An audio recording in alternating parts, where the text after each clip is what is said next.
Pada episode sebelumnya ketika bocil kematian Xian akan dihajar oleh para tetua dari suku burung puyuh buntung, yang tujuannya ialah untuk mengambil bayi jiwa yang sebelumnya telah didapatkan oleh kelompok Xiaoyan, namun di saat genting justru ada sosok yang muncul untuk menyelamatkan Xian, dan dia adalah salah satu orang dari suku naga Void kuno milik Xian. Tentu saat ini dengan kehadiran sosok pria kuat tersebut membuat gempar seluruh alun-alun dari sisa-sisa reruntuhan kuno Doseng.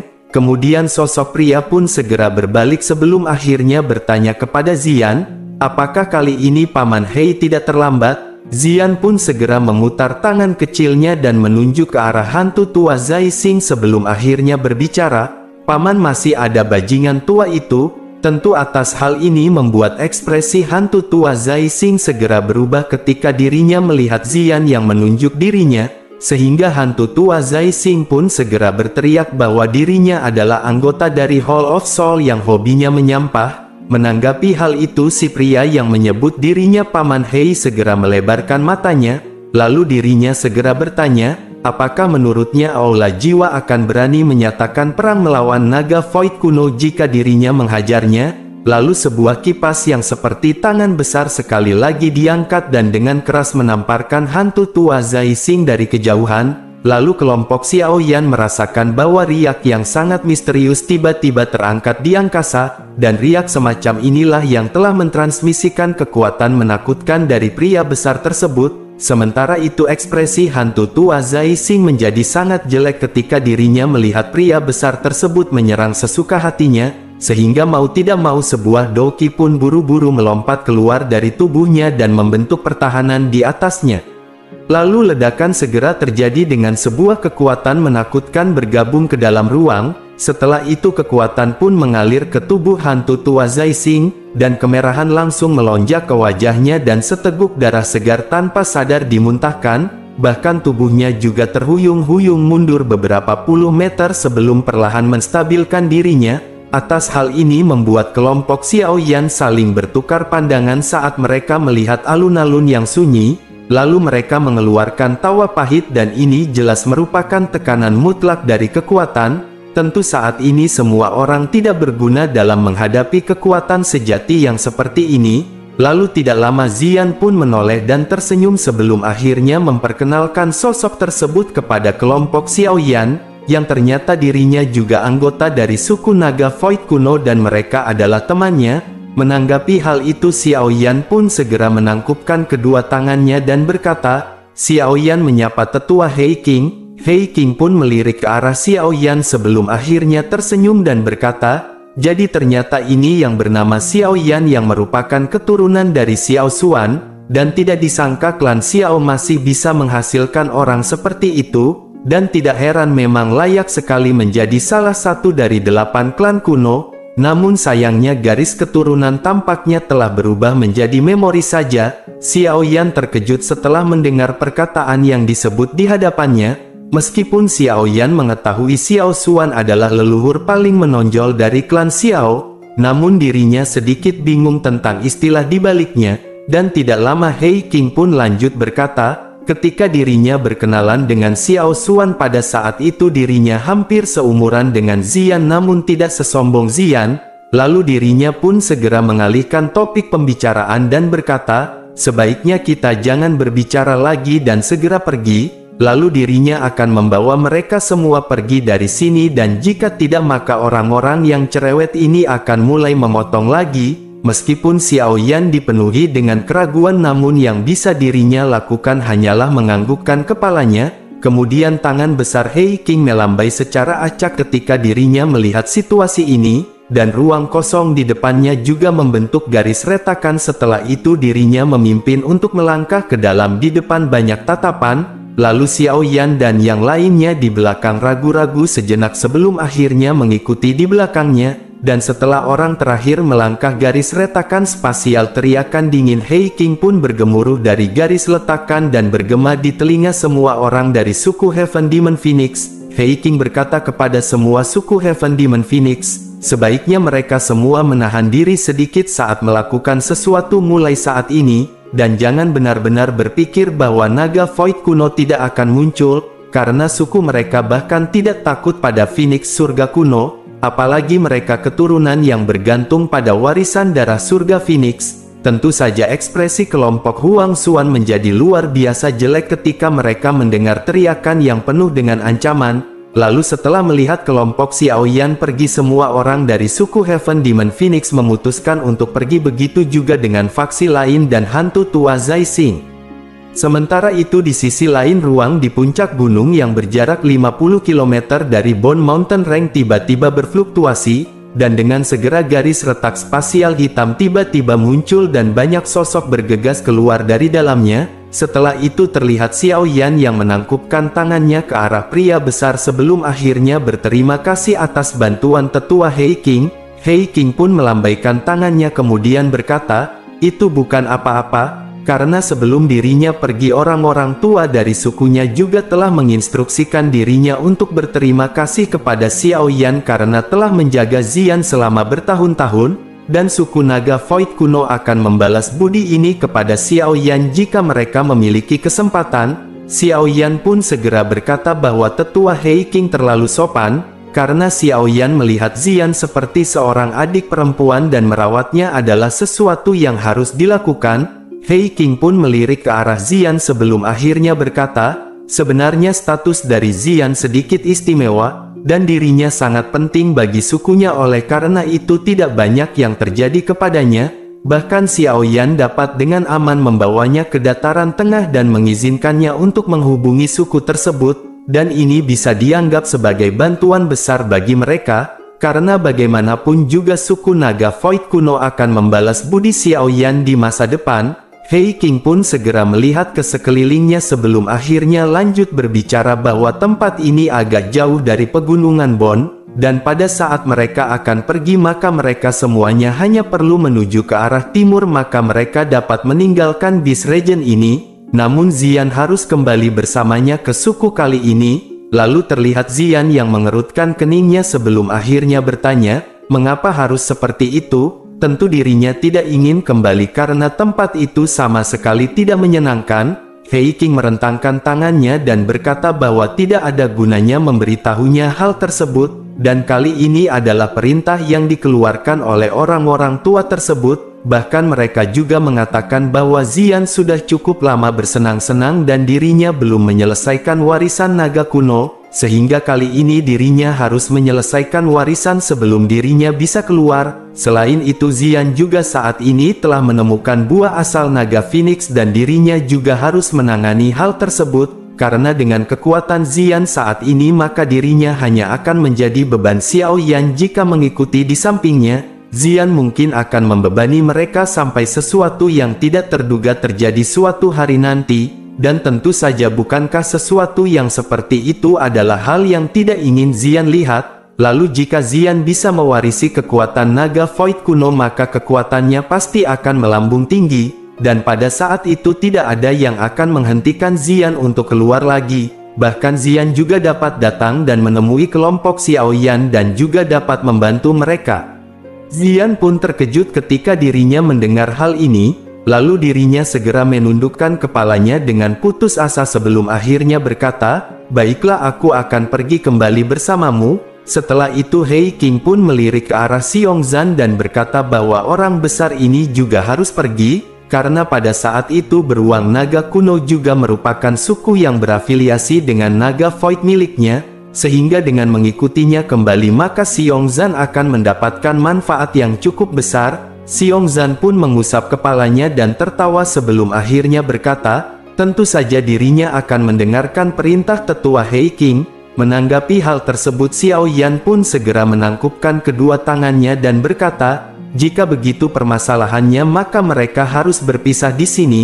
Lalu dokter peri kecil pun mengusap kelapa Xian dan berkata sambil tersenyum, sebaiknya Xian berlatih dengan benar. Xian pun hanya bisa menganggukkan kepalanya dengan putus asa sebelum akhirnya Hei King lanjut berbicara. Sebelum dirinya pergi maka dirinya harus mengingatkan mereka untuk berhati-hati dengan Hall of Soul, karena saat ini mereka semua dapat dianggap sebagai musuh mereka. Oleh karena itu mereka semua harus benar-benar lebih berhati-hati dan jangan biarkan masing-masing dari kalian mendarat di tangan Hall of Soul yang bau kecut itu. Menanggapi hal itu Xiao Yan pun segera menjawab dengan lembut bahwa ayahnya masih di tangan Hall of Soul. Oleh karena itu Xiao Yan harus menyelamatkannya bagaimanapun caranya. Hei King pun terkejut dan dirinya segera mengangguk pelan sebelum akhirnya berkata, jika begitu permasalahannya maka dirinya tidak akan mengatakan apa-apa lagi. Dan setelah mengatakan hal tersebut ruang di sekitar Hei King menjadi terdistorsi dan garis retak spasial sekali lagi muncul. Lalu dirinya pun segera melambaikan tangannya dan berbalik mengajak mereka semua untuk segera pergi. Kemudian Xiongzan mengikutinya dari belakang, begitu juga dengan Zian. Lalu dirinya pun mengepalkan tangan kecilnya erat-erat dan berbicara dengan serius bahwa dirinya pasti akan lebih kuat dari Xiao Yan saat keluar nanti.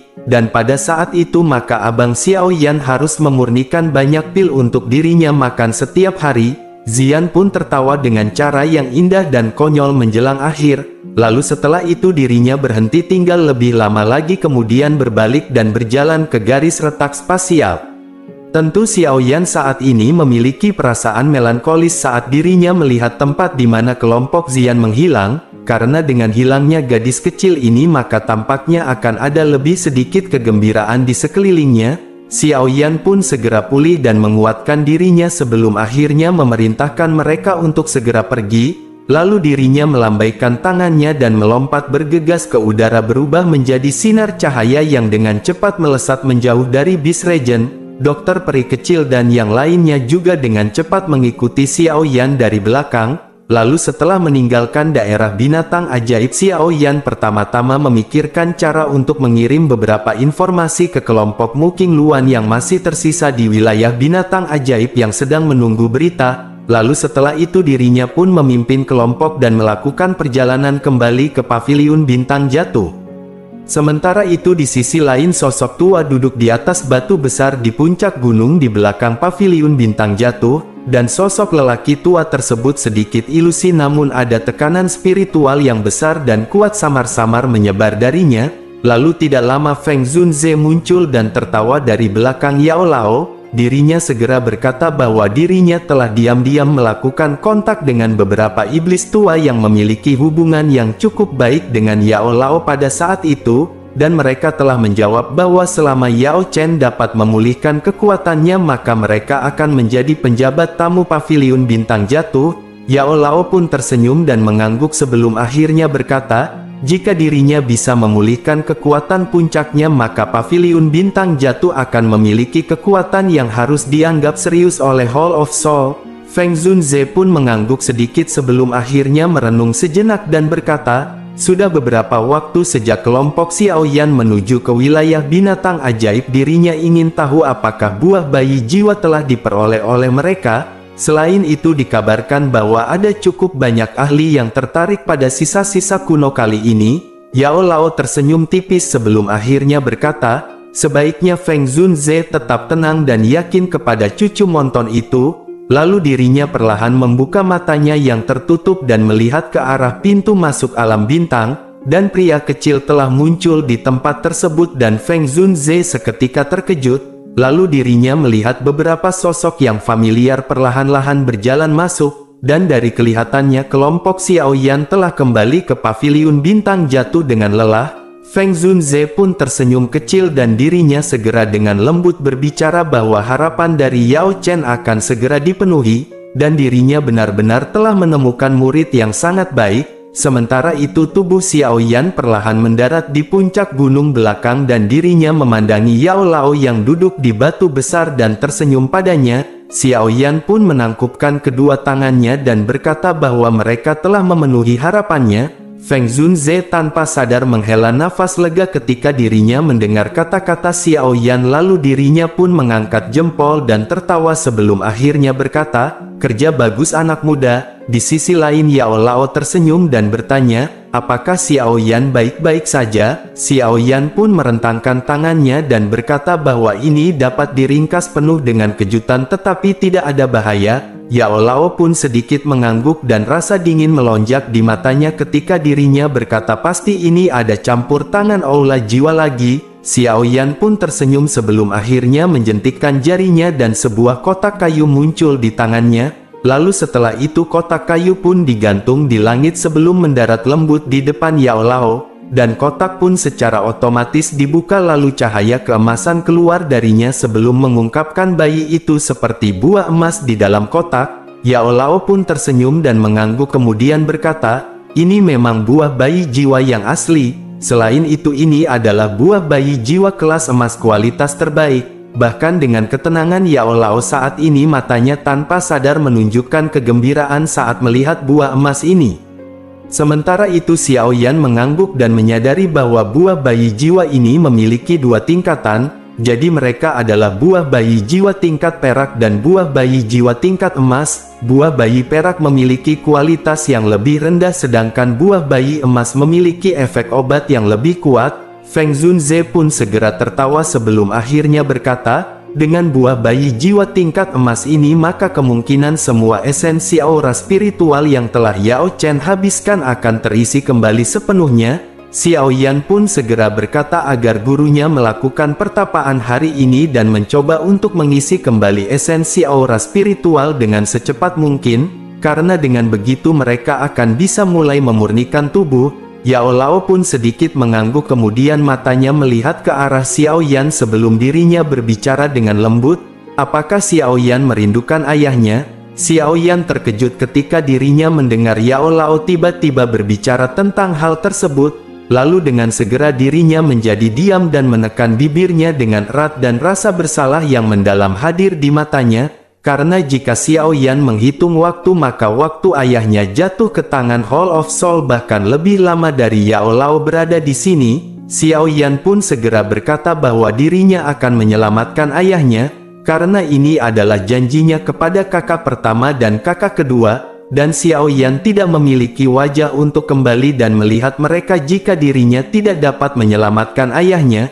Yao Lao pun dengan lembut menepuk bahu Xiao Yan sebelum akhirnya berkata, "Tenang saja gurumu ini sang penjoki handal akan membantunya, bahkan jika harganya adalah hidupnya yang lama ini maka dirinya akan terus berjuang, dan jika ayahnya tahu bahwa bocah lelaki yang pada saat itu sudah menjadi ahli independen kemungkinan dirinya akan sangat bahagia." Xiao Yan pun tersenyum sebelum akhirnya bertanya, "Apakah guru mengetahui di mana ayahnya dipenjara di dataran tengah?"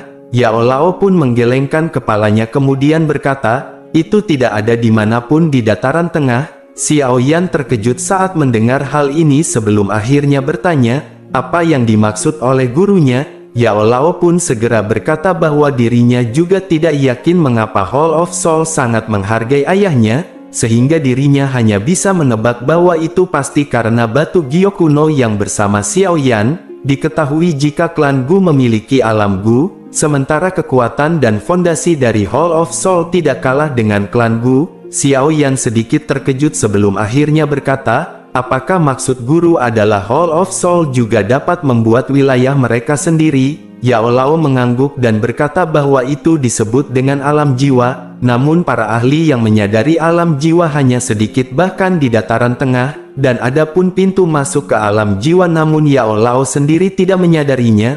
Lalu tinju di bawah lengan Xiao Yan sedikit mengencang dan jari-jarinya dengan lembut menggosok cincin penyimpanannya. Sebuah batu giok kuno dengan aura kuno diam-diam muncul di tangannya, dan itu adalah giok Toshi yang merupakan target dari Hall of Soul. Lalu saat ini Xiao Yan tidak dapat merasakan apa gunanya benda ini selama bertahun-tahun. Selain itu ketika dirinya berlatih jauh di bawah menara Akademi Jianan pada saat itu, justru tanpa disadari batu giok ini justru menunjukkan beberapa aktivitas yang tidak biasa. Setelah itu aktivitas seperti itu tidak pernah muncul untuk kedua kalinya bahkan setelah bertahun-tahun. Yao Lao pun menyipitkan matanya sedikit sebelum akhirnya berkata, "Faksi Hall of Soul sangat besar dan misterius." Lalu berdasarkan penyelidikannya dikabarkan bahwa Hall of Soul memiliki nama lain sejak lama, dan sepertinya mereka disebut dengan klan Hun.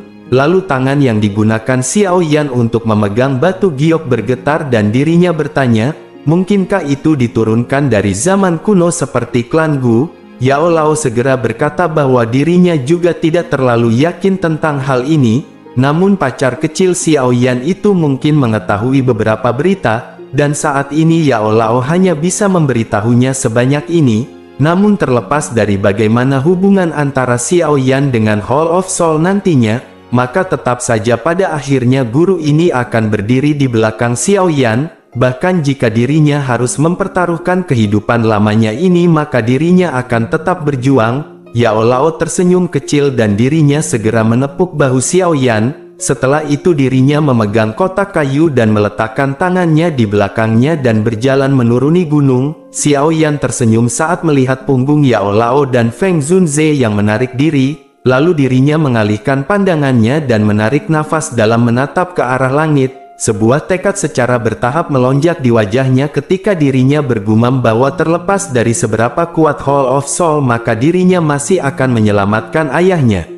Singkat cerita, setelah Yao Lao melakukan pertapaan, kelompok Xiao Yan pertama-tama beristirahat selama beberapa hari. Sementara itu Mu Qingluan dan yang lainnya buru-buru bergegas kembali ke paviliun bintang jatuh. Selama beberapa hari ini, mereka menghela nafas lega ketika mereka mendengar bahwa misi itu telah berhasil, dan setelah beristirahat selama beberapa hari dan mendapatkan kembali kondisi puncaknya, Xiao Yan sekali lagi mengalami sakit kepala, dan kali ini sakit kepalanya disebabkan oleh racun yang ada di dalam tubuh Qinglin. Sebuah racun pengikis hati Kaisar Piton adalah racun yang sangat terkenal di dataran tengah, dan racun ini dikabarkan tidak memiliki penawarnya. Namun Xiao Yan juga mengatakan bahwa tidak ada racun tanpa penawarnya di dunia ini, namun hanya saja penawarnya belum ditemukan, dan karena inilah dirinya membenamkan kepalanya di banyak buku obat yang ditinggalkan Yao Lao.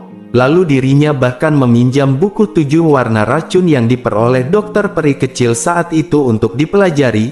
Meskipun racun mematikan ini membuatnya sakit kepala migrain, namun untungnya surga memberi penghargaan kepada mereka yang berusaha, karena setelah mencari selama 4-5 hari di kegelapan total ini, Xiao Yan akhirnya meraba-raba metode untuk menghilangkan racun, dan ada sebuah gunung yang tenang dan sejuk di gunung belakang paviliun bintang jatuh. Lalu di tengah gua ada kolam kecil yang dibangun dengan batu, dan pada saat ini air jernih menggelegak di kolam tersebut. Xiao Yan sekali mengeluarkan bubuk cairan obat saat dirinya berdiri di sisi kolam, lalu setelah itu dirinya akan menuangkannya ke dalam kolam, dan air jernih di dalam kolam secara bertahap berubah menjadi warna merah pucat. Setelah itu Xiao Yan pun membalik tangannya dan botol giok kecil melintas dan muncul. Lalu bagian dalam botol giok mengandung zat yang kaya seperti energi murni. Melihat botol giok ini, binatang kecil seperti salju di dada Xiao Yan seketika menjadi pucat. Xiao Yan pun tertawa pahit sebelum akhirnya dirinya mengeluarkan beberapa pil dari cincin penyimpanannya dan memasukkannya ke dalam mulut pil binatang. Dan setelah memakan pil obat, barulah kemudian pil binatang itu sedikit pulih.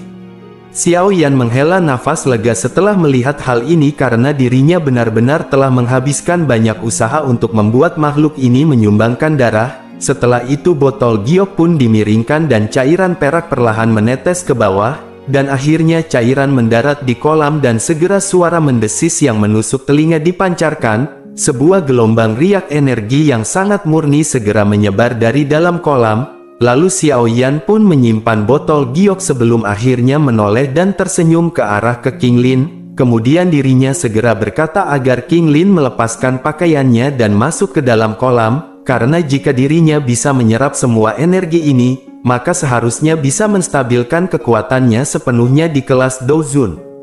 Qinglin awalnya terkejut ketika dirinya mendengar perkataan Xiao Yan, dan warna merah cerah segera muncul di wajahnya. Xiao Yan tersenyum ketika dirinya melihat sikap Qinglin dan berkata bahwa dirinya juga mengerti. Lalu Xiao Yan pun berbalik sebelum akhirnya lanjut berbicara, karena kebutuhan untuk selalu menambahkan berbagai bubuk obat, maka dirinya khawatir bahwa Xiao Yan tidak akan bisa pergi. Wajah Qinglin jadi tambah merah saat dirinya mengiyakan perkataan Xiao Yan sebelum akhirnya dirinya dengan cepat melepas pakaiannya. Lalu dirinya pun segera melompat masuk ke dalam kolam kecil dengan lincah. Xiao Yan pun segera menoleh setelah mendengar suara percikan air, dan tatapannya melihat ke arah kolam hanya untuk melihat Qinglin yang hanya mengungkapkan kepalanya di atas air. sedangkan rambut panjangnya menjadi basah dan menempel di wajahnya sehingga menambahkan pesona yang memikat padanya. Xiao Yan pun segera berbicara dengan lembut agar King Lin memasuki ke proses latihan kekuatan obat di dalam kolam. Rasa malu dan kecemasan di hati King Lin sedikit demi sedikit melemah saat dirinya mendengar suara lembut Xiao Yan. Lalu dirinya pun menstabilkan pikirannya saat dirinya menutup kedua matanya dan perlahan masuk ke mode latihan. Xiao Yan pun tersenyum sedikit saat melihat King Lin berhasil memasuki kondisi latihannya. Dan baru saja Xiao Yan akan bangun tiba-tiba matanya mendarat di punggung mulus yang diekspos King Lin di atas permukaan air. Dan ketika kabut air kolam naik, tato misterius juga samar-samar muncul di punggungnya. Lalu tato ini tampak seperti ular piton besar dengan memiliki 9 kepala. Dan selama Xiao Yan mengamati tato misterius dengan cara tertegun, yaitu mata ular yang tertutup dari salah satu kepala ular berkepala 9 tiba-tiba terbuka pada saat ini. Dan dengan segera perasaan brutal melonjak di dalam hati Xiao Yan tanpa peringatan sebelumnya yang menyebabkan matanya segera berubah menjadi merah darah. Xiao Yan pun menjadi berhati-hati setelah kebrutalan tersebut muncul. Lalu tubuhnya dengan cepat ditarik ke belakang dan matanya buru-buru berpaling dari tato tersebut. Saat ini hati Xiao Yan dipenuhi dengan kejutan dan bertanya-tanya, mengapa ada hal yang begitu ganas di tubuh King Lin? Xiao Yan akhirnya menggelar nafas lega seiring menghilangnya perasaan brutal secara bertahap di dalam hatinya. Lalu dirinya ragu-ragu sejenak sebelum matanya sekali lagi dengan hati-hati berbalik ke arah punggung King Lin. Namun kali ini dirinya lebih berhati-hati dan mengunci pikirannya dan nyala api ungu coklat perlahan menyebar dari dalam tubuhnya. Lalu tato misterius di punggung halus King Lin di dalam kabut panas kolam samar-samar juga menjadi terlihat sebagian. Mata ular dari ular berkepala 9 itu sekali lagi tertutup. Oleh karena itu jenis perubahan tidak terduga dari sebelumnya tidak muncul sekali lagi. Saat ini Xiao Yan pun berfokus dengan penuh perhatian pada tato misterius tersebut, dan tato ini cukup besar oleh karena itu hanya sebagian dari tubuh ular berkepala 9 yang terlihat di atas permukaan air. Jelas tubuhnya yang melengkung masih berada di bawah air, dan Xiao Yan belum pernah mendengar tentang binatang ajaib dengan bentuk seperti itu di benua saat ini. Terlebih lagi dari aura ganas yang sepertinya menyebar dari magical beast ini yang menyebabkan Xiao Yan tidak memiliki pertahanan apapun ketika dirinya tertangkap basah. Jelas bahwa ini bukanlah magical beast yang biasa. Xiao Yan pun bertanya-tanya sebenarnya benda apakah tersebut. Namun Xiao Yan hanya bisa menggelengkan kepalanya tanpa daya dan menekan keraguan di dalam hatinya setelah berpikir lama dengan cara yang sia-sia. Lalu ketika King Lin terbangun maka dirinya bisa bertanya padanya dan dirinya harus menemukan waktu yang tepat. Setelah itu Xiao Yan pun melirik warna di dalam kolam dan sekali lagi mengeluarkan botol giok kecil di cincin penyimpanannya. Xiao Yan pun segera menuangkan cairan merah pucat dari dalam botol giok tersebut ke dalam kolam. Singkat cerita proses pun terus berlanjut dengan Xiao Yan yang tetap berada di dalam gua selama 4 hari ini. Dan jumlah bahan obat yang telah dilemparkan ke dalam kolam berjumlah lebih dari beberapa ratus. Lalu energi murni yang menakutkan meresap ke dalam kolam, akhirnya kabut itu sendiri menjadi kental. Dan selama beberapa hari ini Xiao Yan yang telah mengurus pembuangan racun di dalam tubuh King Lin juga memperhatikan tato misterius di punggungnya. Lalu setelah beberapa hari pengamatan dirinya menemukan bahwa sepertinya ini adalah peningkatan jumlah energi yang dituangkan ke dalam tubuh King Lin. Dan tato ular berkepala 9 yang misterius tersebut juga menjadi semakin jelas. Bahkan mata ular dari 9 kepala perlahan terbuka sedikit. Setelah mengalami perubahan tersebut Xiao Yan pun menjadi semakin penasaran dengan tato misterius tersebut. Karena hal ini seharusnya menjadi sesuatu dari zaman kuno. Namun kemungkinan benua Doki saat ini tidak lagi memiliki binatang ajaib seperti itu, karena jika tidak maka Xiao Yan pasti setidaknya mendengar sesuatu tentang hal tersebut. Singkat cerita proses pun berlanjut 3 hari lagi dengan Xiao Yan yang duduk di atas batu di samping kolam, sedangkan matanya yang tertutup juga perlahan terbuka dan dirinya bisa merasakan bahwa ada sedikit aktivitas yang tidak biasa muncul di dalam kolam. Xiao Yan pun dengan lembut bergumam, apakah akhirnya ini akan selesai?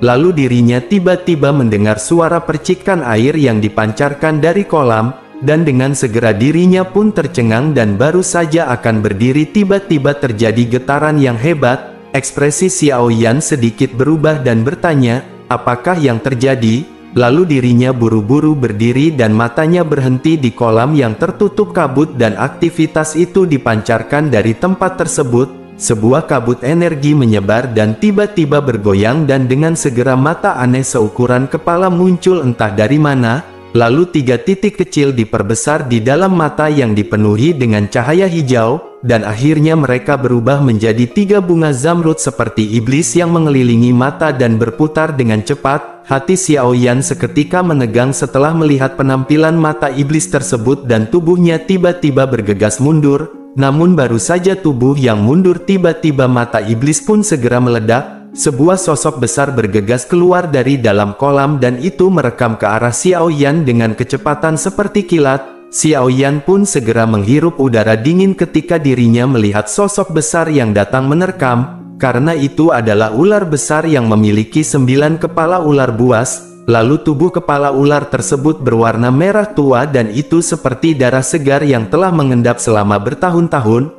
18 mata iblis dari kepala ular benar-benar menjadi berwarna merah darah pada saat ini. Selain itu, hal yang paling misterius adalah bahwa bagian dalam mata merah darah ini sebenarnya sama dengan yang digunakan ke King Lin. Lalu Xiao Yan memusatkan perhatiannya pada ular berkepala 9 yang menyerang secara eksplosif ke arahnya, dan matanya berkedip hingga sesaat ketika ular hendak menerkamnya dirinya pun segera meneriakkan nama King Lin. Lalu teriakan Xiao Yan ini ditemani dengan doki dan itu seperti guntur yang meledak di dalam gua yang menyebabkan gua bergetar hebat. Bahkan tubuh besar ular berkepala 9 juga bergetar di bawah teriakan ini. Ekspresi berjuang tiba-tiba muncul di mata merah darahnya, dan sesaat kemudian warna merah darah itu justru memudar dengan cepat dan warna hijau jamrud perlahan pulih. Mengikuti kemunculan warna hijau giok tersebut, tubuh besar ular berkepala 9 tiba-tiba meledak menjadi gelombang cahaya yang kuat, bahkan tubuhnya juga menyusut dengan cepat dan berubah menjadi tubuh kecil yang jatuh dengan keras di udara, sehingga tubuh Xiao Yan seketika berkelebat saat melihat tubuh King Lin yang terjatuh.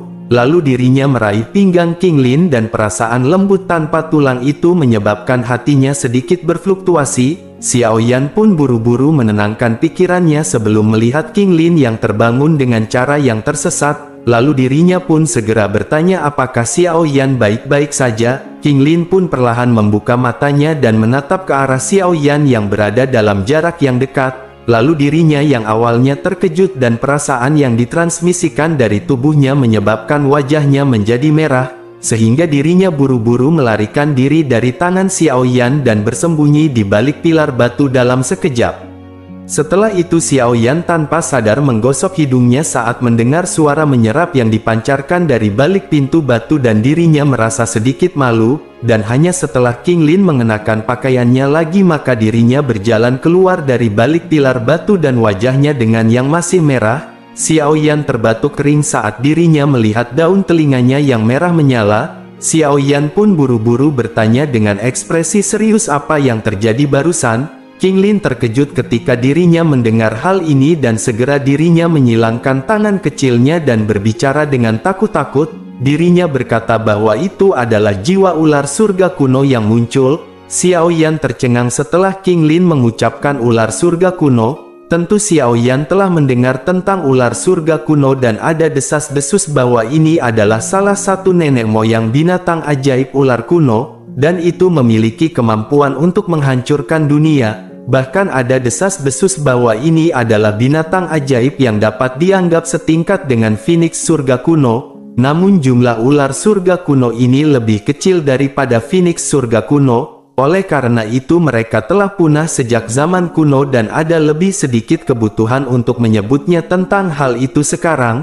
King Lin pun segera menjelaskan bahwa ini adalah ular surga kuno yang bermutasi. Lalu dirinya juga tidak tahu kenapa bisa seperti itu, karena ketika dirinya tiba di dataran tengah saat itu dirinya secara tidak sengaja memasuki pegunungan kuno dan menemukan kerangka ular surga kuno, dan dalam rasa ingin tahunya dirinya akhirnya menggunakan 3 bunga ular hijau giok.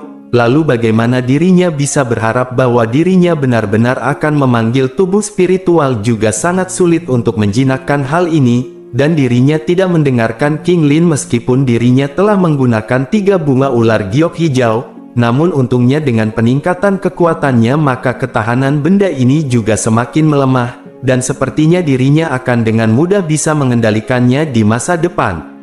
Xiao Yan pun mengangguk sebelum akhirnya berkata, sepertinya racun di dalam tubuh King Lin seharusnya sudah teratasi. King Lin pun mengangguk sebelum akhirnya tersenyum dan berkata bahwa saat ini kekuatannya juga telah sampai di bintang 1 Dozun. Dan jika dirinya mengeluarkan teknik hipnotisnya maka kemungkinan besar dirinya akan dapat mengendalikan bentuk ular magical beast yang telah mencapai kekuatan Dozun bintang 4. Xiao Yan tanpa sadar menggelengkan kepalanya dan tidak berdaya saat mendengar hal ini. Xiao Yan pun segera menghela nafas sebelum akhirnya melambaikan tangannya dan berkata, karena racunnya sudah teratasi maka sebaiknya mereka segera pergi. Setelah mengatakan hal tersebut Xiao Yan pun membalikan tubuhnya dan berjalan menuju ke pintu keluar gua, dan karena masalah King Lin telah teratasi maka sudah waktunya untuk mulai memperbaiki tubuh untuk Abah Yao Lao sang penjoki handal yang hobinya kasbon di warung Bude Yanti. Setelah Babang Tampan Xiao Yan berhasil menjinakkan racun milik King Lin, saat ini kita kembali dilanjutkan dengan Abang Xiao Yan yang menemui gurunya yakni Abah Yao Lao kemudian bertanya, apakah mungkin bagi gurunya untuk bisa mengisi kembali aura spiritual esensi miliknya. Yao Lao pun segera berkata bahwa efek obat buah bayi jiwa tingkat emas sangatlah kuat, dan aura spiritual esensi milik Yao Lao sekali lagi telah pulih ke puncaknya. Xiao Yan pun lanjut berbicara dengan agak cemas, jika begitu permasalahannya apakah memurnikan tubuh bisa dimulai saat ini? Yao Lao pun tersenyum sebelum akhirnya menjawab, memurnikan tubuh masih membutuhkan berbagai bahan yang berbeda. Xiao Yan yang bersemangat memotong perkataan Yao Lao dan berkata, sudah guru bisa yakin saja kepadanya, karena muridmu ini telah mengumpulkan semua bahan ini selama bertahun-tahun. Xiao Yan pun menjentikkan jarinya dan botol giok muncul di tangannya, lalu sebuah pil obat besar mata naga berputar dan menetes. Aroma pil yang begitu kaya tidak mungkin untuk dipulihkan dan menyebar di dalamnya. Kejutan pun segera muncul di mata Feng Zunze ketika dirinya bergumam bahwa ini adalah pil obat tingkat 8. Yao Lao pun mengangguk pelan dan berkata, terlebih lagi itu adalah pil obat tingkat 8 yang telah mengalami 5 pil lightning. Yao Lao segera menatap ke arah Xiao Yan dan berkata, sepertinya keterampilan alkemis Xiao Yan tidak diabaikan selama bertahun-tahun ini. Mendengar hal itu Feng Zunze pun segera membelai janggutnya dan tertawa terbahak-bahak sebelum akhirnya berkata, Xiao Yan ini juga merupakan juara dari pil gathering. Bahkan dirinya juga tidak lebih buruk dari Yao Chen ketika dirinya masih muda. Setelah itu Xiao Yan pun dengan lembut menjentikkan botol giok dan botol perlahan melayang di depan Yao Lao. Lalu dirinya segera berkata bahwa ini adalah pil sekering darah penumbuh tulang. Setelah itu Xiao Yan mengeluarkan botol transparan lagi dan berkata, ini adalah darah esensi dari Heaven Demon Phoenix. Mungkin hal itu kurang dalam jumlah, akan tetapi akan sangat berguna. Xiao Yan segera melambaikan tangannya secara acak dan segera berkata bahwa ini adalah kerangka, dan dirinya memiliki satu yang termasuk dalam puncak kelas Dozong. Menanggapi hal itu Feng Zunze segera tertawa kemudian berkata, jika itu adalah permasalahan kerangka maka dirinya memiliki satu milik Dozun bintang 4 di sini. Dirinya pun segera melambaikan lengan bajunya dan peti mati mendarat di tanah. Lalu ada kerangka abu-abu pucat di dalam peti mati dan sebuah cahaya fluoresin samar-samar mengalir di atas tubuh kerangka. Feng Zunze segera berkata bahwa ini adalah musuhnya di masa lalu dan dirinya kemudian mati di tangan Feng Zunze. Saat ini Xiao Yan tanpa sadar sedikit terdiam saat mendengar nada santai dari Feng Zunze, dan tampaknya Feng Zunze memiliki permusuhan yang cukup besar dengan orang ini, karena jika tidak maka dirinya tidak akan berurusan dengan mayat orang lain. Feng Zunze pun membelai janggutnya kemudian berkata bahwa ketiga bahan ini berkualitas tinggi, bahkan yang disaring dari mereka harus dapat memungkinkan Yao Chen pulih ke kekuatan puncaknya. Namun dirinya ingin tahu apakah Yao Chen akan mampu menembus kelas Dozun dan mencapai kelas Doseng. Yao Lao pun menggelengkan kepalanya dan berkata, hal itu benar-benar sulit. Dozun dan Doseng adalah dua level yang sangat berbeda. Lalu seorang elit Dozun dapat dianggap sebagai ahli tingkat atas sejati di benua itu. Namun dengan Doseng di sisi lain berdiri di puncak pagoda emas, dan mengingat dasar dari dataran tengah yaitu elit Dozun yang dapat dianggap sedikit tapi mereka tidak terlalu langka, namun seorang elit Doseng benar-benar berbeda dan level itu benar-benar memiliki kekuatan besar untuk menghancurkan langit dan bumi. Setelah itu Feng Zunze pun segera berkata, karena semua bahan sudah terkumpul maka mereka harus bertindak besok. Karena semakin awal Yao Chen memulihkan kekuatan puncaknya maka semakin sedikit paviliun bintang jatuh yang perlu khawatir tentang balas dendam oleh Hall of Soul. Karena mengingat cara Hall of Soul yang melakukan sesuatu itu pasti tidak akan dengan mudah menelan kerugian yang begitu besar. Xiao Yan dan Yao Lao pun mengangguk dan saat ini semuanya mungkin tampak tenang. Akan tetapi jelas bahwa ini adalah ketenangan sebelum badai. Dan setelah memutuskan dengan Yao Lao tentang waktu untuk memurnikan tubuh, selanjutnya Xiao Yan kembali ke tempat tinggalnya karena sudah terlambat, dan begitu dirinya kembali ke kamarnya dirinya duduk di tempat tidur dan merenung sejenak, lalu dirinya membalikkan tangannya dan 3 tulang rusuk putih giok di telapak tangannya segera muncul, tulang rusuk yang ditutupi dengan karakter misterius dan Xiao Yan dengan hati-hati mengamati 3 tulang rusuk secara detail.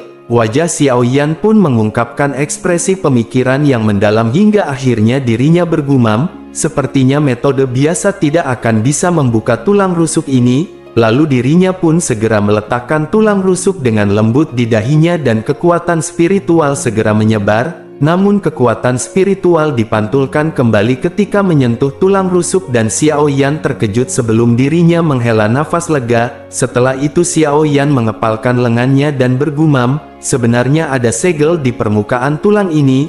Lalu api ungu coklat segera melengkung dan naik dari telapak tangan seharian. Setelah itu api pun melilit 3 tulang rusuk seperti batu giok putih. Suhu yang menakutkan dengan cepat menyebabkan udara di dalam ruangan menjadi kering. Dan nyala api yang menakutkan gila-gilaan pun memanggang tulang, namun tulang yang tampaknya lemah ini tidak bergerak sedikit pun. Meskipun begitu Xiao Yan tidak terkejut dengan situasi ini karena jika begitu mudah untuk memecahkan segel yang ditempatkan oleh seorang elit Doseng, maka hal itu akan terlihat seperti permainan anak-anak. Sehingga sejauh ini Xiao Yan pun mempertahankan suasana hati yang tenang dan dirinya terus membiarkan 3000 Lotus Heart Flame untuk terus memanggang 3 tulang rusuk. Lalu Xiao Yan perlahan menutup matanya dan benar-benar langsung memasuki mode pelatihannya. Api ungu coklat menyala dengan ganas di dalam ruangan dan 3 tulang rusuk di dalamnya juga samar-samar memancarkan cahaya redup. Pemanggangan ini berlangsung selama hampir 10 jam. Di bawah pembakaran gila-gilaan oleh 3000 Lotus Heart Flame, sehingga membuat ketiga tulang rusuk itu sedikit demi sedikit mulai berubah. Jenis warna putih giok juga perlahan menjadi pucat dan semacam warna emas gelap pekat menggantikannya. Kemudian suara aneh dari cairan yang mengalir tiba-tiba dipancarkan dari dalam ruangan yang sunyi. Lalu mata Xiao Yan yang tertutup rapat akhirnya perlahan terbuka pada saat ini. Setelah itu matanya segera melihat ke arah api di depannya sebelum menjadi terkejut, karena nyala api pada saat ini tidak lagi memiliki jejak tulang rusuk di dalamnya dan hanya cairan emas gelap yang aneh yang tersisa. Xiao Yan pun bergumam, apakah ini cara setelah segel dibuka? Setelah ragu-ragu sejenak tangan Xiao Yan pun terulur dengan lembut. Setelah itu dirinya mencapai api dan berhenti sejenak hingga akhirnya 1 jari dimasukkan ke dalam cairan emas gelap. Kemudian terjadi perubahan di mana cairan tersebut tiba-tiba bergoyang dengan kuat. Setelah itu cairan pun dengan kuat melingkari jari Xiao Yan dan melilit seluruh tangannya dalam sekejap. lalu rasa sakit yang hebat dan tidak bisa ditahan tiba-tiba ditransmisikan dari telapak tangannya, dan hal ini menyebabkan wajah Xiao Yan berkedut dan tangannya benar-benar mulai bergoyang dengan cara yang aneh. Perasaan meremas semakin intens membuat Xiao Yan berpikir bahwa tangannya akan lumpuh. Namun tepat ketika Xiao Yan berpikir bahwa tangannya akan diremas sampai hancur, justru rasa sakit yang hebat tiba-tiba berhenti. Sedangkan cairan emas gelap juga mengalir ke tangannya seperti air banjir dan dengan cepat menghilang. Xiao Yan bahkan tidak punya waktu untuk terpana oleh pemandangan ini sebelum akhirnya kepala Xiao Yan tiba-tiba bergetar. Sebuah cahaya keemasan samar-samar muncul di matanya dan Xiao Yan segera bergumam, apakah ini adalah telapak tangan penciptaan surga yang hebat? Sebuah ledakan terdengar jauh di dalam pikiran Xiao Yan dan jiwanya juga bergetar hebat pada saat ini, dan dengan segera tatapannya berangsur-angsur menjadi kabur dan pada saat dirinya pulih dirinya menemukan bahwa dirinya berada dalam alam misterius. Mata Xiao Yan pun menyapu sedikit, setelah itu mereka tiba-tiba berhenti di tempat tertentu, di ruang kosong dan sosok yang sangat biasa berdiri dengan tangan di belakang di tempat tersebut. Xiao Yan pun bergumam, sepertinya tempat ini seharusnya menjadi ruang memori yang tersembunyi di dalam teknik Do. Sosok ini juga bukan ahli Do Sheng, dan sebaliknya itu hanya sebuah fragmen memori dari dirinya. Xiao Yan jatuh ke dalam pemikiran yang mendalam saat dirinya melihat sosok tersebut, karena dengan pengalaman saat ini maka dirinya secara alami tidak akan terkejut. Setelah merenung sejenak dirinya dengan jelas memahami latar belakang sosok manusia ini, dan seperti yang diharapkan oleh Xiao Yan, sosok ini tidak melirik ke arah Xiao Yan. Setelah Xiao Yan memasuki alam ini, suara seperti air yang tenang perlahan bergema di dalam ruangan ini. Sebuah suara segera terdengar yang berkata, telapak penciptaan surga yang hebat adalah teknik Do tingkat rendah kelas Tian. Teknik tersebut dibuat oleh orang suci ini dengan menggunakan semua kekuatannya untuk menggabungkan 100 teknik Do. Teknik telapak tangan ini memperhatikan makna penciptaan, dan menggunakan telapak tangan untuk menghancurkan langit dan kekuatan untuk menghancurkan segalanya. Mata Xiao Yan menjadi semakin cerah ketika dirinya mendengar suara tenang yang seolah berbicara dengan sendirinya. Suara terus bergema dan berkata, teknik kelas Tian melampaui apa yang biasa dan melampaui orang suci, namun dengan bisa mendapatkan rahasia yang disembunyikan oleh orang suci ini di dalam tulang, maka Xiao Yan dapat dianggap sebagai orang yang memiliki afinitas. Dan karena Xiao Yan telah mendapatkan tulangnya, maka tangan Xiao Yan seharusnya disempurnakan oleh air liur roh emas. Suara tersebut mengingatkan Xiao Yan bahwa Great Heaven Creation Palm hanya dapat berhasil digunakan oleh tangan yang telah disempurnakan, karena jika tidak maka seseorang sudah pasti akan menghadapi serangan balasan darinya. Tentu saja Xiao Yan pun terkejut saat mendengar perkataan tersebut. Lalu dirinya segera jatuh ke dalam pemikiran yang mendalam dan rasa sakit yang hebat dari sebelumnya sebenarnya adalah apa yang disebut air liur roh emas yang dimurnikan di telapak tangannya sendiri. Xiao Yan pun menggelengkan kepalanya karena terkejut, dan jika dirinya melewatkan langkah penyempurnaan itu maka dirinya kemungkinan tidak akan berani melepaskan apa yang disebut dengan Great Heaven Creation Palm ini, bahkan jika dirinya berhasil mempelajarinya. Setelah suara misterius terdengar, tiba-tiba cahaya redup pun muncul dari tubuh sosok tersebut. Tubuh tersebut juga berubah menjadi transparan dan ini mengungkapkan rute vena yang sangat jelas di dalamnya. Jejak energi emas gelap melintas melalui pembuluh darah ini dan menguraikan rute pembuluh darah yang sangat aneh. Kegembiraan tiba-tiba muncul di mata Xiao Yan ketika menyadari bahwa ini adalah rute meridian dari Great Heaven Creation Palm. Lalu dirinya pun buru-buru memusatkan pikirannya dan dengan tegas mengingat rute energi di dalam pikirannya. Setelah rute vena memudar, cahaya bersinar di dalam tubuh sosok itu juga sekali lagi menghilang. Cahaya keemasan gelap perlahan menjadi cerah dan dengan segera sebuah tangan diayunkan dan mendarat dengan keras di ruang kosong. Sebuah energi menakutkan segera tersapu seperti badai dan lingkaran cahaya berwarna hitam besar sekali lagi terbentuk di bawah telapak tangan sosok manusia tersebut. Setelah itu cahaya pun tersebar terpisah dengan kecepatan yang seperti kilat, bahkan ruang di sekitarnya tampak seperti kaca yang dihamburkan dengan paksa dan hancur hampir seketika. Xiao Yan menghirup udara dalam-dalam saat dirinya melihat lingkaran cahaya hitam yang dengan cepat menyebar di dalam matanya, lalu dirinya mengungkapkan ekspresi panik dan sebagai gantinya dirinya menunjuk ke arah sosok yang ada di dalam lingkaran cahaya hitam gelap dari jarak yang sangat jauh dan membungkuk. Sebuah suara samar tiba-tiba bergema di dalam pikiran Xiao Yan seperti guntur dan berkata, "Orang yang ditakdirkan ingat nama suci ini." Suara tersebut pun menyebutkan sebuah nama yakni Sein Zhao Hua yang berarti ciptaan. Sosok tersebut juga berangsur-angsur memudar di dalam lingkaran cahaya hitam gelap hingga akhirnya benar-benar menghilang. Xiao Yan mengangguk pelan dan dirinya membiarkan lingkaran cahaya hitam gelap menyerbu dan menghancurkan tubuhnya, dan akhirnya mata Xiao Yan yang tertutup rapat tiba-tiba terbuka di kamarnya. Nafas keruh perlahan mengikuti tenggorokannya sebelum akhirnya dihembuskan. Xiao Yan pun menggumamkan nama Sein Zhao Hua yang baru saja disebutkan.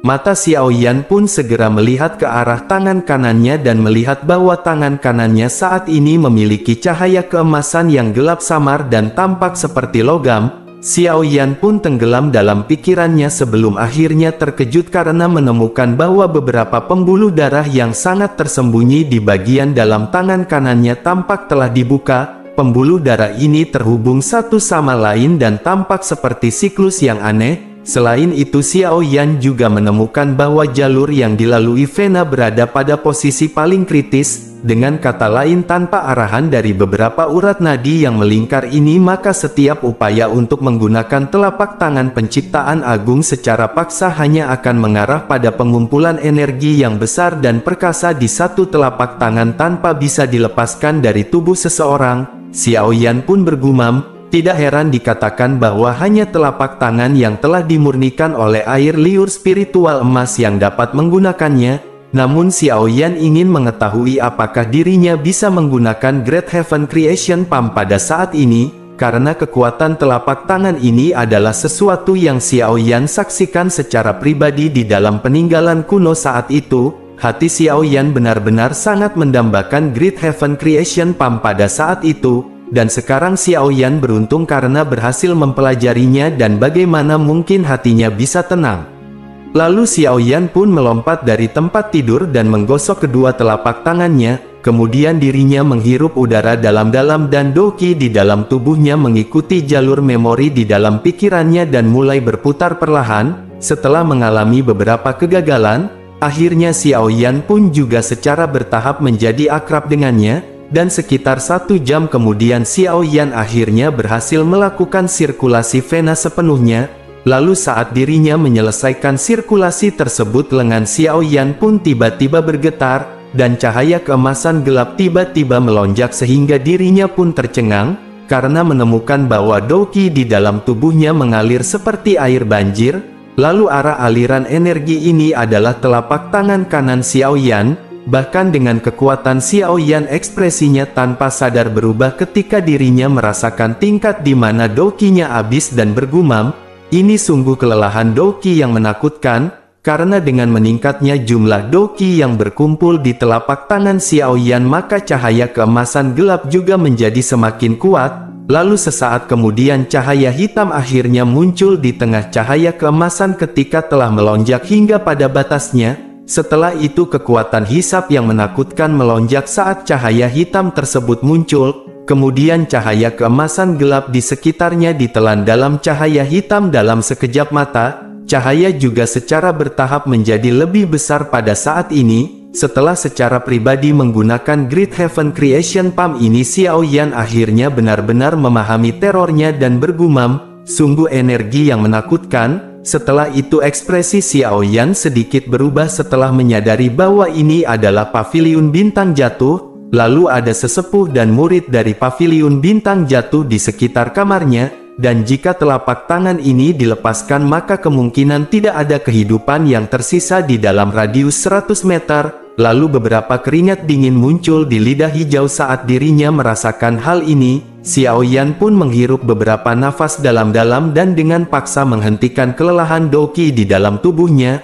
Lalu dirinya pun segera mengepalkan telapak tangannya sedikit dan cahaya hitam seukuran persik bergetar saat ketika tangannya terkepal. pada akhirnya cahaya hitam menjadi pucat di bawah mata terkejut dari Xiaoyan, dan tidak lama cahaya pun berubah menjadi Douqi sekali lagi dan melonjak ke tubuh Xiaoyan. Xiaoyan pun menelan nafas lega dan membasuh keringat di keningnya karena lapar dan pingin makan pecel bude Yanti.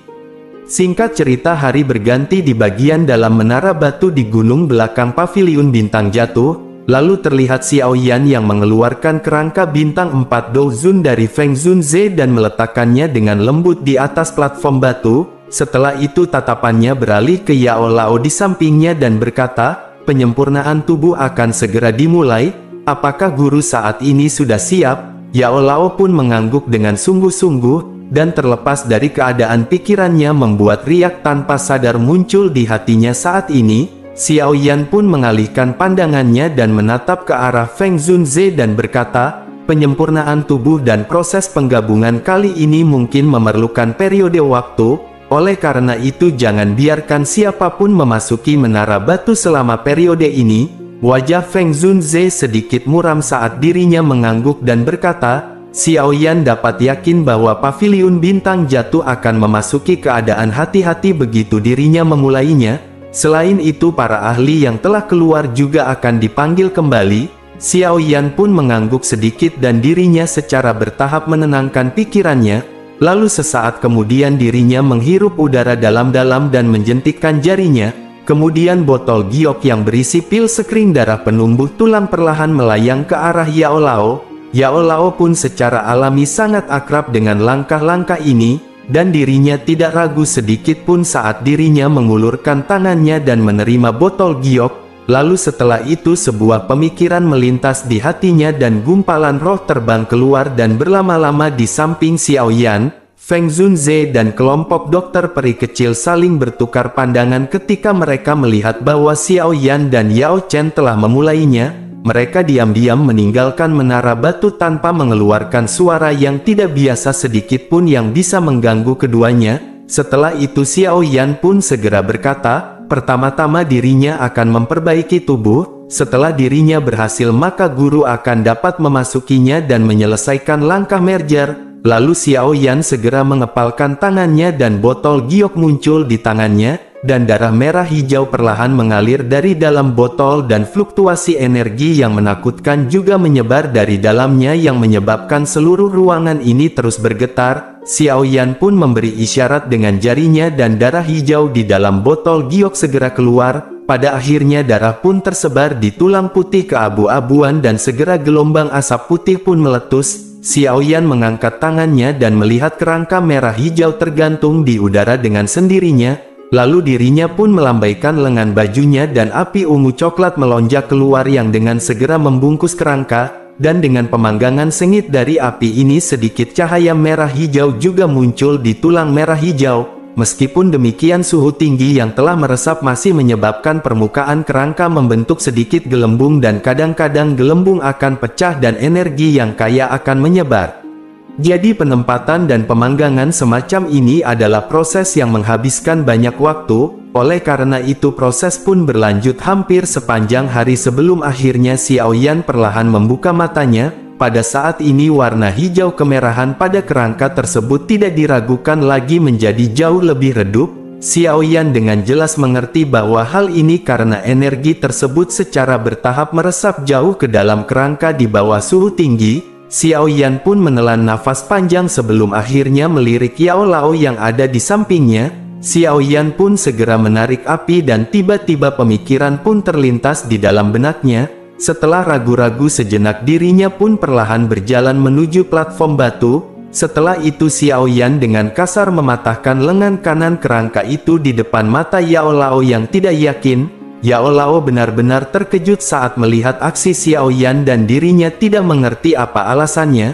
Xiaoyan pun tersenyum dan segera mengeluarkan lengan kanan Doseng yang telah diperoleh dari sisa-sisa kuno dari cincin penyimpanannya. Setelah itu tulang pun disambungkan ke bahu kanan dari kerangka. Meskipun ukurannya tidak terlalu cocok namun keduanya dengan cepat bergabung sepenuhnya setelah pemaksaan dari api Xiaoyan. Mata Yao Lao benar-benar luar biasa terkejut ketika dirinya melihat tulang putih giok dan ekspresinya seketika berubah. Ekspresi terkejut semakin melonjak dari matanya ketika dirinya menyadari bahwa ini adalah lengan Doseng. Xiao Yan pun segera berkata, muridmu ini telah mendapatkan lengan Doseng itu dari sisa-sisa kuno, terlepas dari apakah benda ini berguna atau tidak, namun kekerasannya benar-benar memenuhi standar. Yao Lao pun sedikit mengangguk karena menyadari menempatkan lengan Doseng selama langkah penyempurnaan tubuh ini juga merupakan sesuatu yang belum pernah dirinya dengar sebelumnya.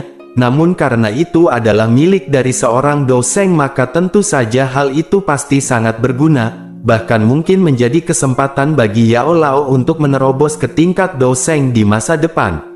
Di sisi lain, Xiao Yan sekali lagi menggunakan Tritousan Lotus Heart Flame untuk memperbaikinya sementara waktu, lalu Xiao Yan akhirnya mengangguk setelah tulang tangan dan kerangka itu terhubung dengan sempurna. Dan dengan seketika ekspresi Xiao Yan pun menjadi serius ketika dirinya melirik ke arah Yao Lao. Yao Lao pun mengangguk dan dengan mata tuanya yang tajam dirinya secara alami sadar bahwa sekarang adalah kesempatan yang terbaik baginya untuk masuk, sehingga dengan segera dirinya pun dengan cepat mengeluarkan pil sekring darah penumbuh tulang dari botol giok dan menelannya. Lalu tubuhnya pun dengan cepat berubah menjadi ilusi dan seketika berubah menjadi sinar cahaya yang masuk ke dalam kerangka. Setelah itu kerangka pun bergetar hebat ketika jiwa Yao Lao bergabung ke dalam kerangka tersebut. Bahkan rongga mata kosong itu secara bertahap memiliki cahaya. Dan pada saat yang sama energi misterius yang menakutkan juga menyebar dari bagian dalam kerangka. Lalu di bawah energi ini beberapa daging misterius sebenarnya mulai muncul di kerangka dan daging tersebut tumbuh di tulang putih. Sebuah keajaiban ini secara alami dibawa oleh pil sekring darah penumbuh tulang, sedangkan wajah Xiao Yan menjadi muram saat dirinya melihat daging yang bergerak cepat terbentuk di kerangka tersebut. Di bawah nyala api ini darah dan daging yang baru saja terbentuk sebenarnya dibakar menjadi abu. Namun ketika abu tersebut tersebar, energi misterius yang menakutkan pun sekali lagi menyebar, dan tingkat pertumbuhan daging menjadi semakin cepat hingga pada akhirnya adalah mungkin untuk melihat goyangan cepat dari granulasi daging. Pembakaran dan pertumbuhan ini berlanjut hampir 10 jam, lalu struktur kulit daging benar-benar terbentuk di bawah pemanggangan api ini. Dan setelah kelahiran daging maka kerangka di platform batu juga telah sepenuhnya berubah menjadi bentuk manusia. Selanjutnya yang tersisa hanyalah menunggu Yao Lao untuk sepenuhnya bergabung dengan tubuh ini. Dan setelah itu Yao Lao yang telah mengejutkan benua pada saat itu akan benar-benar mampu bangkit dari mandi api dan akan bersiap berburu janda dengan cucu monton. Sementara itu pada saat yang bersamaan aula besar hitam merayap seperti binatang buas dari zaman kuno dalam pegunungan di dalam wilayah barat dataran tengah. Riak energi menakutkan yang bisa mendinginkan hati seseorang menyebar samar-samar. Kabut hitam tiba-tiba melonjak keluar dari segala arah di dalam aula besar. Sesaat kemudian kabut hitam pun berkumpul dan berubah menjadi banyak sosok bayangan hitam yang berdiri di udara kosong. Aura dingin gelap yang kuat menyapu seluruh tempat ini, lalu mereka pun segera berlutut di langit dan suara hormat mereka segera bergema ketika mengucapkan selamat datang kepada Tianzun ke-9. Lalu selama bayangan hitam ini berlutut seluruh ruang juga perlahan menjadi terdistorsi, dan sesaat kemudian sosok biru perlahan muncul, dan suara samar juga terdengar bersamaan dengan itu. Suara tersebut pun segera bertanya, apakah mereka semua masih ingat misi mereka? Hancurkan paviliun bintang jatuh dan tangkap Xiao Yan bersama dengan Yao Chen. Lalu hampir 100 teriakan nyaring segera terdengar bersamaan ketika mereka semua segera bergerak. Kaki mereka pun dengan lembut menginjak tanah dan tubuhnya segera bergerak dan perlahan menghilang. Singkat cerita, di sisi lain beberapa hari telah berlalu dengan Xiao Yan yang masuk model latihan sambil menunggu pemulihan Yao Lao. Xiao Yan pun membuka matanya sebelum akhirnya menjentikkan jarinya dan tulang segera keluar di telapak tangannya. Lalu tangan Xiao Yan dengan hati-hati menggosok beberapa fragmen tulang putih giok ini, dan sesaat kemudian dirinya pun melebarkan mulutnya dan api ungu coklat dimuntahkan dan melilit fragmen tulang ini. Sebuah suhu yang menakutkan pun segera menyebar melapisi fragmen tulang tersebut. Fragmen tulang ini sangat keras dan tidak mudah untuk dihancurkan. dan jika bukan karena Xiao Yan memiliki api surgawi yang kuat maka kemungkinan dirinya hanya bisa menonton fragmen tulang doseng. Bahkan jika dirinya tahu bahwa sumsum tulang doseng tersembunyi di dalamnya, bahkan dengan bantuan api surgawi bukanlah tugas yang mudah untuk mengeluarkan sumsum tulang doseng dari dalam tulang. Namun untungnya Xiao Yan sudah siap secara mental, oleh karena itu hatinya tidak merasa sedikit pun tidak sabar ketika dirinya melihat bahwa tulang garis batu ini tidak bergerak sedikit pun. Lalu Xiao Yan dengan mantap menaikkan suhu dan perlahan mulai membakar tulang. Tanpa terasa sudah 2 hari berlalu dalam sekejap mata di bawah pembakaran lambat oleh Xiao Yan ini. Kemudian tulang di dalam api berangsur-angsur berubah menjadi warna abu-abu. Lalu sebuah senyum tanpa sadar muncul dan tangannya terulur ke dalam api sebelum menekan dengan lembut. Setelah jarinya menekan tulang abu-abu, tulang pun menjadi lunak sebelum berubah menjadi abu yang perlahan tersebar ke bawah. Setelah abu tulang ini berserakan, gel putih seukuran 3 ibu jari seperti benda muncul di depan mata Xiao Yan. Lalu gelombang energi misterius yang mengejutkan diam-diam merembes keluar yang menyebabkan panas secara bertahap melonjak ke mata Xiao Yan. Setelah itu Xiao Yan mengeluarkan botol giok di cincin penyimpanannya dan dengan hati-hati menempatkan 2 gel sumsum tulang doseng seperti partikel ke dalamnya. Lalu setelah itu jarinya menekan yang ketiga dan dirinya ragu-ragu sejenak sebelum dengan lembut memasukkannya ke dalam mulutnya. Jadi partikel gel pada dasarnya telah larut dalam sekejap dan lautan seperti energi murni yang agung mengalir seperti air banjir.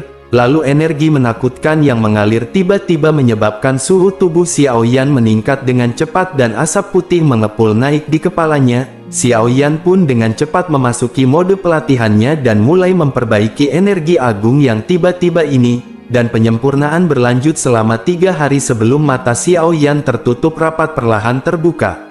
Lalu Xiao Yan tanpa sadar menghirup udara lembut dan berdasarkan indranya Xiao Yan telah menerobos ke tingkat bintang 2 Dozun, sehingga sebuah kegembiraan pun melintas di hati Xiao Yan sebelum akhirnya dirinya menghembuskan nafas panjang dan mengangkat matanya untuk melihat platform batu. Sejauh ini Yao Lao di tempat itu masih terus menutup matanya dan itu tandanya Yao Lao belum bangun. Xiao Yan pun bergumam sepertinya tubuh kali ini terlalu kuat, bahkan dengan kekuatan guru sepertinya dirinya tidak dapat dengan mudah untuk mengendalikannya. Xiao Yan pun tanpa daya menggelengkan kepalanya dan merenung sejenak sebelum akhirnya memutuskan untuk keluar dari menara terlebih dahulu dan membiarkan Yao Lao menyelesaikan merger tersebut. Namun ketika Xiao Yan baru saja mengambil keputusan, dirinya tiba-tiba merasakan bahwa seluruh menara batu bergetar hebat pada saat ini. Lalu dengan segera setelah itu teriakan dingin yang dipenuhi dengan niat membunuh terdengar di langit dengan cara yang perkasa. Sebuah suara terdengar yang berkata, "Paviliun bintang jatuh sebaiknya menyerahkan Xiao Yan dan Yao Chen, karena jika maka tidak hari ini mereka semua akan dibasuh dengan darah." Ekspresi Xiao Yan pun berubah drastis dan tubuhnya tiba-tiba berdiri dengan mata yang melihat ke arah platform batu dengan cara yang padat. Xiao Yan pun bergumam, apakah akhirnya Hall of Soul sang pencuri jemuran telah tiba ke sini? Sementara itu semua murid yang sedang berdiri di Gunung Bintang Jatuh pada saat ini tatapan mereka terkejut saat mereka melihat ke langit yang jauh. Karena formasi pertahanan yang secara alami dibentuk oleh meteorit, mereka tidak dapat melihat situasi di luar, namun mereka samar-samar dapat merasakan bahwa paviliun bintang jatuh tampaknya menghadapi bencana besar. Feng Zunze dan yang lainnya berkumpul di alun-alun puncak gunung, lalu ekspresi mereka muram saat mereka melihat ke arah langit. Tian Huo pun mengerutkan keningnya dan berkata, "Sepertinya aula jiwa telah datang." Dokter peri kecil juga berkata, "Ada banyak aura kuat di luar, dan kali ini tampaknya Hall of Soul benar-benar berniat untuk mencuci paviliun bintang jatuh dengan darah sebagai pencegahan bagi orang lain." Feng Zunze pun mengangguk sedikit namun ekspresinya masih tetap tenang, dan dirinya sadar bahwa hari ini akan tiba cepat atau lambat dan itu hanyalah permasalahan waktu. Feng Zunze pun perlahan melangkah maju dan segel di tangannya berubah lalu susunan bintang jatuh di langit segera berdesir. Setelah itu ruang perlahan menjadi terdistorsi dan situasi di luar dengan jelas muncul di depan mata semua orang. Lalu dokter peri kecil menemukan wajah yang familiar dan bergumam bahwa itu adalah hantu tua Zai Xing. Sungguh tidak disangka bahwa hantu tua itu juga telah datang saat ini. Di sisi lain Feng Zunze pun menggelengkan kepalanya dan perlahan berkata, selain itu ada juga Hei Bai Tianzun yang mereka temui saat itu. 3 elit Tianzun benar-benar telah tiba, dan aula jiwa ini tampaknya benar-benar memikirkan mereka. Tidak lama setelah itu seorang ketua dari Paviliun Bintang Jatuh segera berbicara. Dirinya segera berkata apa yang harus mereka lakukan saat ini, karena Hall of Soul telah meluncurkan kampanye besar-besaran. Selain itu dari momentum ini tampaknya mereka tidak hanya di sini untuk menuntut seseorang. Feng Zunze pun mengerutkan keningnya sebelum akhirnya segera berteriak, untuk apa mereka semua panik pada saat ini? Karena Cecunguk Hall of Soul bukanlah semacam asosiasi dan mereka berencana untuk mencuci Paviliun Bintang Jatuh dengan darah. Karena jika tidak maka bagaimana mungkin mereka akan langsung mengirim 3 Tianzun elit. Setelah itu Feng Zunze pun menatap ke arah langit sebelum akhirnya berkata, semua orang di sini adalah tetua di dalam Paviliun Bintang Jatuh, dan hari ini Paviliun Bintang Jatuh dihadapkan pada bencana yang belum pernah mereka hadapi sebelumnya. Apakah saat ini mereka berencana untuk? Namun perkataan tersebut dihentikan oleh beberapa sosok yang memiliki ekspresi serius. Lalu salah seorang dari mereka berkata, Paviliun Bintang Jatuh adalah akar bagi mereka, dan jumlah upaya yang mereka lakukan untuk membangun ini semua tidak kurang dari siapapun. Lalu terlepas dari siapapun yang ingin menghancurkannya maka mereka semua akan berjuang mati-matian melawan mereka. Feng Zunze pun berteriak dengan suara yang besar dan berkata, hal itu adalah sesuatu yang bagus, dan dirinya yang bernama Feng Xian benar-benar memiliki penglihatan yang bagus. Jika begitu permasalahannya maka saat ini lebih baik mereka bertarung sampai kematian tiba, dan dirinya ingin melihat seberapa mendominasinya Hall of Soul pada saat ini. Tentu saja teriakan dari Feng Zunze pun menyebabkan moral semua murid Paviliun Bintang Jatuh menjadi kuat. Dan dari perspektif banyak orang di sini Paviliun Bintang Jatuh adalah akar mereka, dan jika dihancurkan oleh orang lain maka wajah apa yang akan mereka miliki untuk menjelajahi dataran tengah di masa depan. Ditambah lagi saat ini di Paviliun Bintang Jatuh juga telah ada cabang dari Warung Bude Yanti yang sangat besar, oleh karena itu mereka semua harus mempertahankannya agar bisa selalu kasbon.